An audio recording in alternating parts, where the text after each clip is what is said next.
Sarah here, and I am introducing our brand new teaching series called Road Trip.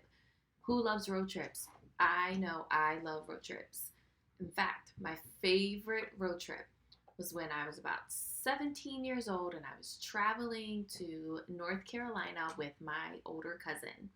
We were driving, and now this was a time when we did not have Google on the cell phone. You couldn't just pull up a map and have it tell you where to go. We actually had to print out the map and figure out where to go. And so if there was any traffic, you weren't notified, or construction, it didn't always tell you. And we actually got lost. And when you're lost, you have to kind of just pull over or call someone or stop at a gas station, look at the roadsides. So we took a long detour all the way around, but it was lots of fun in the end. And today we're going to talk about, or actually all month long, all throughout October, we're going to be talking about a group of people that went on a very, very, very long road trip and what happened. So if you remember last year, around the fall time, we talked about Moses and the Israelites and their journey out of Egypt. We're going to continue to talk about that, but during that journey, God gave Moses the 10 Commandments. And so we're going to talk about the 10 Commandments and what they could possibly mean for our lives. But first, I want to actually show you a map of the Holy Land. So this is where they traveled from. So here is Egypt, and they went all the way up here to Canaan.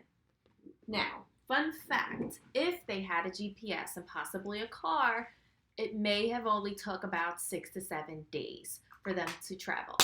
However, because they did not have a car back in biblical times, and maybe they were, getting lost a lot, it took about 40 years. So that's a very, very long road trip, and I don't think that would be very fun. However, that's how long it took them. And during that time, again, God gave them the 10 Commandments because during that time, I think they were, traveling without a roadmap. And sometimes when you're going through life, maybe without a roadmap, you can feel kind of lost. And so God gave us the 10 Commandments and ultimately Jesus as examples and kind of like a roadmap to kind of help us out. So there were things that the Israelites were doing that just weren't really cool. Worshiping idols and things and just kind of forgetting that God was there for them and got them out of Egypt where they were slaves.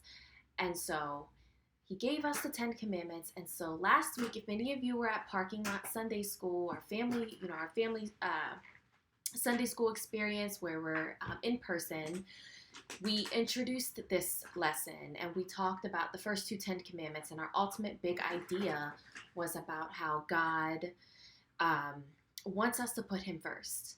So all the rest of this month in our virtual classrooms, we'll be exploring the rest of the 10 Commandments and learning about the road trip that the Israelites went on, but ultimately the road trip that we're on that's called life, and how God guides us through this time. So I hope you guys have fun and enjoy, and until next time, take care.